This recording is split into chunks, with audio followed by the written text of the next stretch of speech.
नमस्कार, आप देख रहे हैं विंध्य भारत और आपके साथ मैं हूं अजिता। मध्य प्रदेश के सबसे बड़े सियासी घराने की चौथी पीढ़ी की राजनीति में एंट्री हो गई है। हम बात कर रहे हैं केंद्रीय मंत्री ज्योतिरादित्य सिंधिया के बेटे महाआर्यमन सिंधिया की सियासत में लॉन्चिंग को लेकर। आर्यमन सिंधिया को GDCA Gwalior division cricket association में उपाध्यक्ष बनाया गया है। खास बात यह है कि आर्यमन का किसी भी संस्था संगठन में पहला पद है। अब कयास लगाए जा रहे हैं कि जल्द ही आर्यमन की राजनीति में भी एंट्री हो सकती है।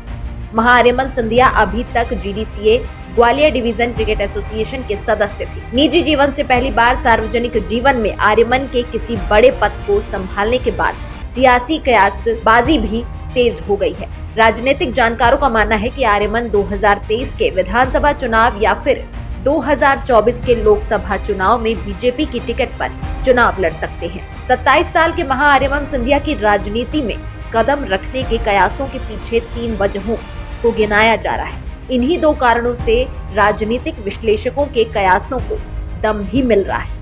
पहला, सिंधिया परिवार से माधवराव सिंधिया फिर ज्योतिरादित्य सिंधिया ने क्रिकेट एसोसिएशन के जरिए ही राजनीति में कदम रखा था।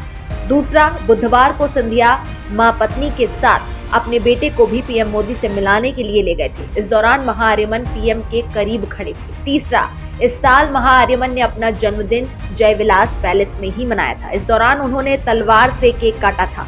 इस मौके पर कई सियासी चेहरे जयविलास पैलेस पहुंचे थे। महाआर्यमन कांग्रेस के सरकार गिरने के बाद पिता ज्योतिरादित्य सिंधिया का समर्थन किया था। उन्होंने उपचुनाव के समय एक बयान भी जारी किया था।